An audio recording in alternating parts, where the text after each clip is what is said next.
All right, everybody, thanks for coming. Last game before we head down under. But before we begin, Megan has a few words for you. Hi, everybody. First, I want to say thank you to Blacko for allowing me to do this in this way and provide this kind of space. You've been very special to me in my whole career. Well, at least since I've known you. I guess the back half of my career has been pretty long. And it's really special to be able to do this with you and have you here with me. It's with a really deep sense of peace and gratitude and excitement that I want to share with you guys. This is going to be my last season, my last World Cup and my last NWSL season. Obviously, there'll be more to come further down the road after hopefully we get done what we want to get done. But I just want to say thank you to everybody, to you guys, to Blacko, to US Soccer, to literally everyone that I've played with, all of my coaches. I could have just never imagined where this beautiful game would have taken me. I feel so honored to be able to have represented this country and this federation for so many years. It's truly been the greatest thing that I've ever done, something I'm so grateful for. And I feel like watching Sue go through her last year, I wanted to say it before. It feels weird, to know and be settled and to sort of have to lie by omission about it. But I just want to be able to soak in every moment and, share it with teammates and friends and family and share it with the rest of the world. And I'm just really grateful to be able to do it in this way. I understand that it is incredibly rare for athletes of any stature to be able to go out in their own way, on their own terms, at the time that they want, in a way that feels really peaceful and settled for them. So I feel very grateful that I'm here and that I have the trust of this team and that my body has held up this long to be able to do this. So just wanted to do it now and honestly kind of get it out of the way before we go down to New Zealand so we can focus on the task at hand, which is winning another World Cup. So thank you. And with that, Vlatko will probably not be answering any questions, but he's certainly available if you have a question for Vlatko. But yeah, questions for Megan or Vlatko. Go ahead, Meg. I mean, I don't even know where to begin, but just in terms of trying to balance the emotion of this moment with knowing that there's a game and that there's a mission tomorrow, and then knowing that you have to get on a plane tomorrow night too. Yeah, I would have liked an extra day, but we're in a big rush. I mean, to be honest, I've been thinking about this for a long time. I mean, I think honestly, since the final whistle in Lyon, that's been sort of a question that I've been grappling with and struggling with a lot. But I think over the course of the back half of last year and in coming into this season, I've talked about it so much. I feel like I processed a lot with Sue and just her decision to retire over the last couple years. And I feel like as excited to play the rest of my career as I do to retire and to step away from this beautiful game. So again, I know that I'm really lucky to be in this position that I get to have agency over the end of this really beautiful part of my life. And so in a way, I feel like it's a little bit of borrowed time and something I feel really grateful for and really excited about. And there's sort of no distraction at hand because I know what it is to lose in a World Cup final, and I certainly don't want to do that again. So the best way that I could possibly go out is winning. And so it feels really easy to focus and easy to put my all into it and easy to be really settled and excited for what's, undoubtedly going to be the best World Cup that we've ever seen. Kev. Megan, congratulations on your decision and your career. A question for you and for Vlatko. You're going out with the most diverse women's national team in history with LGBTQ, mothers, ethnic diversity.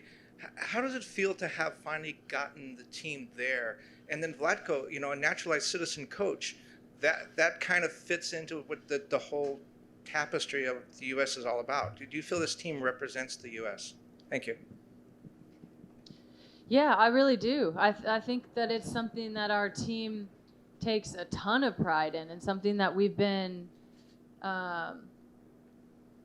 have really made a point to talk about and to push. And at the very highest level, you obviously want the best players that you can possibly get. You're not just trying to check boxes, but that comes with the youth system and from having out players and from having more black players and, having players that have box braids that are blue and having players that have short hair and having, a diversity in the team so that young kids can actually see that, and we have that on our team. We literally have the young kids that saw it that are now on the team. And we're able to, realize their dream, or maybe they didn't always see themselves in the team. I think this team has always represented America and a sense of patriotism that kind of flips that term on its head. And we've always, I think, done an incredible job of being willing and using our platform to talk about that and to drive that and to make sure that that's something that everybody knows is incredibly important to this team. But it's also, I feel like, one of the greatest strengths that this team has is that we are all different and we celebrate that difference and we allow ourselves to be our full selves on the field so that, we can go out there and do what we love to do best. So, yeah, I don't know if you want to say anything about it. I mean, what is it to say after this? What a great answer by Pino. Absolutely agree with everything. And all I can say is just personally for me, I'm proud to be on the helm of this team with everything that this team represents and everything that this team fights for and leads out off the field. It's just an honor to coach it. Yeah, Megan, this is obviously something you've given a lot of thought to. At what point did you realize that this was going to be your final season? And at what point did you realize that this is how you wanted to announce that and go out? I've known probably for like a year or something. I think just the way the cycles lined up, having this be a World Cup, being a World Cup year and, being able to be in a place, physically that I still feel like I have a lot to contribute.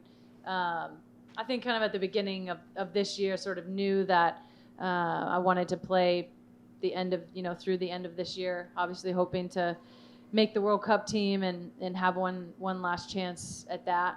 It was really important to me and something that I really wanted. It just feels right. Feels like the right time. I have spent a lot of time thinking about it. Again, I feel, and I really know and understand how rare this is for an elite athlete to be able to have agency over the end of their career in a lot of different ways. I wanted to do it, before the World Cup. I wanted to do it on my own terms. I obviously am very thankful to U.S. Soccer and Vlatko for allowing me this sort of platform to do it on. But yeah, I did want to do it my own way, and I wanted to make sure that it was something that felt good for me and felt good for the people around me. But ultimately, it is my career, and it's my words to say, and I just wanted to make sure that I had, the moment to take time and to say what I wanted to say.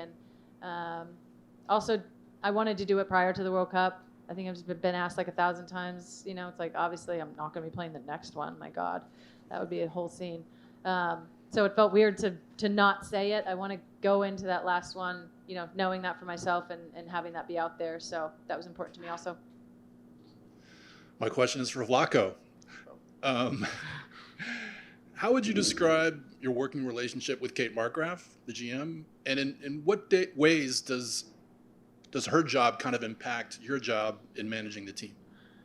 I mean, the relationship that we have, first I would say it's a professional relationship, but also friendship. And it started early on at the very beginning, lots of collaboration, lots of work together. And obviously she has responsibility as my boss to overlook certain things that I do. And I have responsibility as a coach to make certain decisions when it comes down to roster players. And we have very good understanding, and has been great. It has worked well so far, and I have no doubt it will continue like that. Any specifics in terms of things that she does that really help you out? I mean, one thing that I can say one thing that I really like is just positioning certain questions in a way to help us or guide us to make certain some tough decisions. So obviously, sitting in this seat, we have to make so many tough decisions in different times, whether it's on the field or off the field. But the questions that she's posing in such a professional and respectful way help us think deeper, help us think different and outside of the box, and in a way prepare ourselves for even more stressful moments and be ready for it. Megan, Alex Simon from Bay Area News Group. Reading isn't exactly the Bay Area, but you are Northern California. To kind of be able to be in NorCal for this match as you're making this announcement, does that maybe add a little bit more to tomorrow for you in that way? Yeah, of course. I have 40 people coming to tomorrow's game. This is the closest that I'll ever get to play to Reading in my career. It does feel very special. It feels kind of perfect. I was hoping, to have, every single one of my family members here. My twin sister's not going to be able to be here, but she'll be down in New Zealand with us. But yeah, it means a lot to be able to do it in the Bay. I mean, it feels like a second home. I feel like, from the Bay to Sacramento up to Reading, that all feels like home. I grew up playing here and playing sort of all over this area. That's where crazy little Megan got her start. So it feels right to, say that I'm ending it here. Megan, as you near the end of this incredible career, in 5, 10, 20 years, what will you remember most? Jesus, Marie. What will I remember most?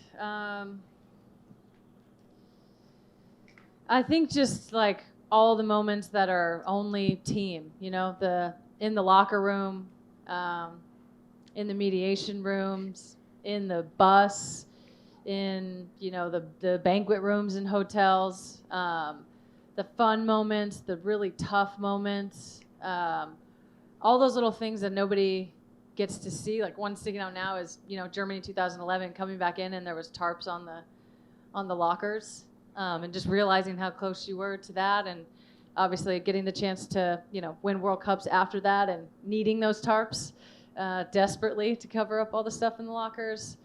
I think it's just all those little moments with all of my teammates throughout the years. I think that's something that can never be replicated. There's certain things in the game that I think you just have to mourn when you walk away. I'm never gonna have a moment, in that Paris stadium like I did, 4 years ago. And there's so many moments like that. I'm never gonna have the locker room moments again, or watching my teammates come back from being pregnant, or watching people, struggle and be in the depths of shit, like watching myself be in the depths of stuff, and being able to come out of it in so many ways. So I think it's all those moments, all the biggest ones that we know are like memorialized on YouTube, and those can forever be brought up. But all the little moments that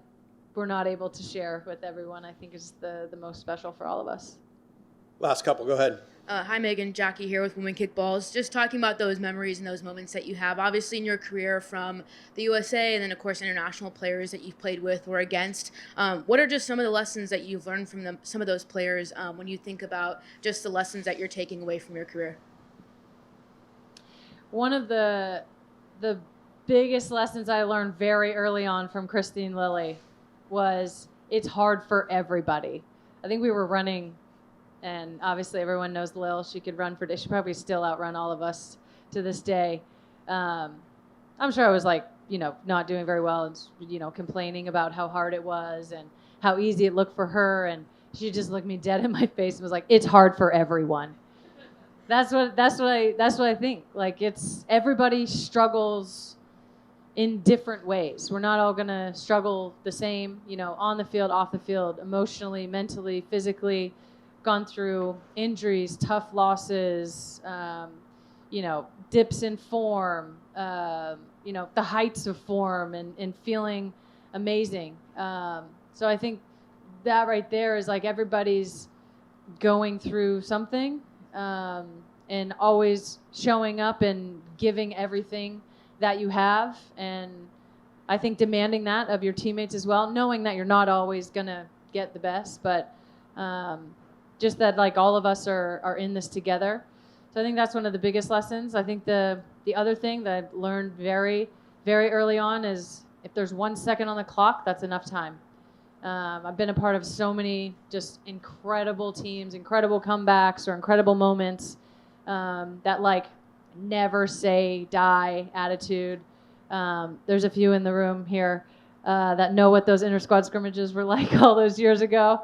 Iron sharpens iron, and that's where we learn to be cool, calm, and collected when all the cameras are on us in those big stages, is to do it every day and to bring that. You don't just show up with a championship mentality when it matters. You have to do that every day and cultivate that. So that's something that I learned, from the Kate Margraffs and the Shannon Boxes in the room, and just learning how to be a champion is every single day and every single time that you pull on the shirt and every single practice that you go to and every single session that you have on your own. Like, that's why this team is successful.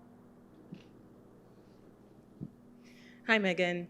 When you reflect on the roles that you've played, either being heavily involved in, if not at the forefront of, various movements toward justice and equality and inclusion in the sport, I think maybe 4 years ago it would have been easy to think that there was one tangible, finite destination that people were working toward in terms of equality and equity. I'm wondering if you still think that's true, or if you think that part of being a woman or non-binary person who plays women's soccer involves a constant fight, and that it will always be a constant fight, that there will always be a new thing to fight for. Is that just part of the job, or do you think that there is still a place and a time at which we might reach equality? I always believe there's a time and a place. I think it could come right now, today, if if everybody believed that. So I definitely want to make that clear. I don't want to be fighting the way that we are, and I don't think it's we don't it shouldn't be necessary, but in so many ways it is. And so I think that is very much in the fabric of the landscape around female athletics as a very inclusive term, whether it be in the W or in college basketball or the NWSL and sort of around the world. I think the goal, what I see as the goal for us is not the comparison or an arrival point, because that's just a constant comparison to men's sports, and that goalpost will just always be moved. But I think for us, it's understanding that nothing ever stays the same, and you have to be in constant motion and in constant progress. As soon as we know one thing, we have more knowledge to know something else, and then an opportunity to continue to be better, to bring more people in, to make more space for people to be their full selves. So I think that's something that's so unique and powerful about women's sports and just the landscape around women's sports, that what's happening on the field is always just as important as what's happening off. I think we have shown that we have the power to change the world in so many ways. I think we've seen the world change around us. The more that we use our voice and create space for ourselves, we're always creating space for other people also. So I think our goal, certainly obviously the the obvious markers of attendance and investment and ticket sales, all of that. But I think our like ultimate mission is to just keep evolving and keep progressing and keep throwing our ladders down and bringing as many people along with us as we possibly can, because we have a very different and unique business product than anywhere that exists in the whole world. And it's really this sort of intricate web of global alliances and all different leagues and teams and sports and women all over the world. So I think that's kind of the goal, is to use this to make the world a better place. I mean, I've said that a lot, and sometimes it feels corny, but I feel like we all have a responsibility to make the world a better place in whatever way that we can be most impactful in doing that. And we have an opportunity in this sport, all of us, from you guys to us to, coaches and media people and everyone involved, to use this as our special tool to make the world a better place in some kind of way. And with that, we will end it. Oh, please. Thank you, everybody.